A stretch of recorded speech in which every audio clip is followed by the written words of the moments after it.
Thank you very much, Senator Rafferty, and I want to thank Representative Mike Verb for organizing this.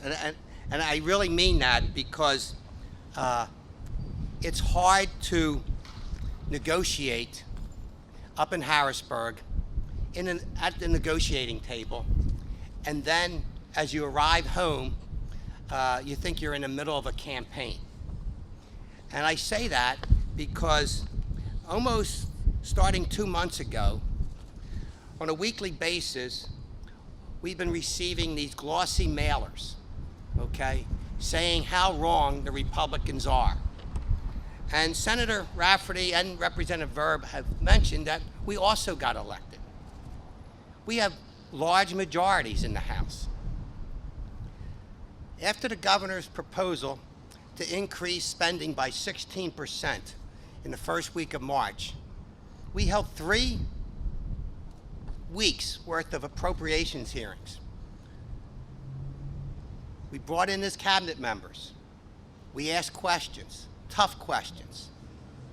Why? Why do we need a $4.6 billion tax increase in this fiscal year? An $8 billion tax increase in the calendar year 2016? The only answer that we heard for those 3 weeks, and the only answer that I continue to hear when I'm sitting at the negotiating table, is that we have to accept this whole budget. The governor, ladies and gentlemen, has not moved one iota.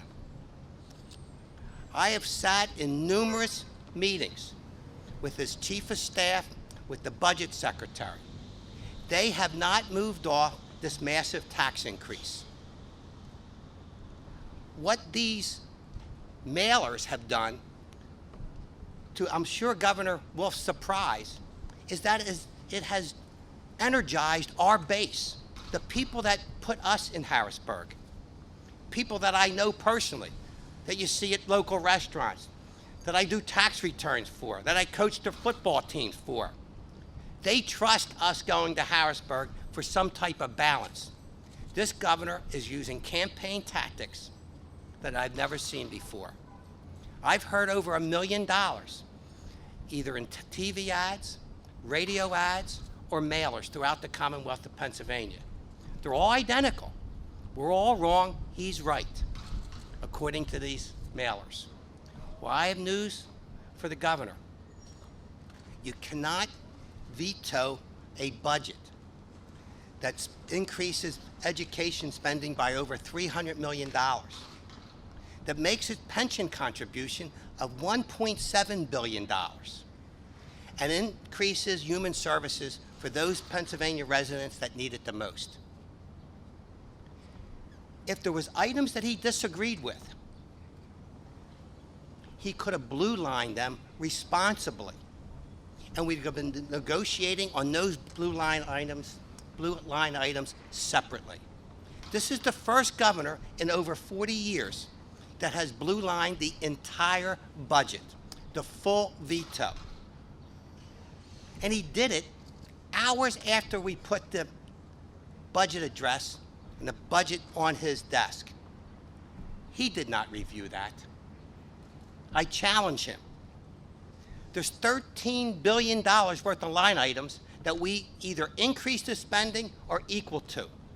247 line items of the 400 line items on the budget. He was wrong for vetoing the entire budget. It was on time. It did not increase taxes for the hardworking people of Pennsylvania, and we're determined to get this worked out at a reasonable time.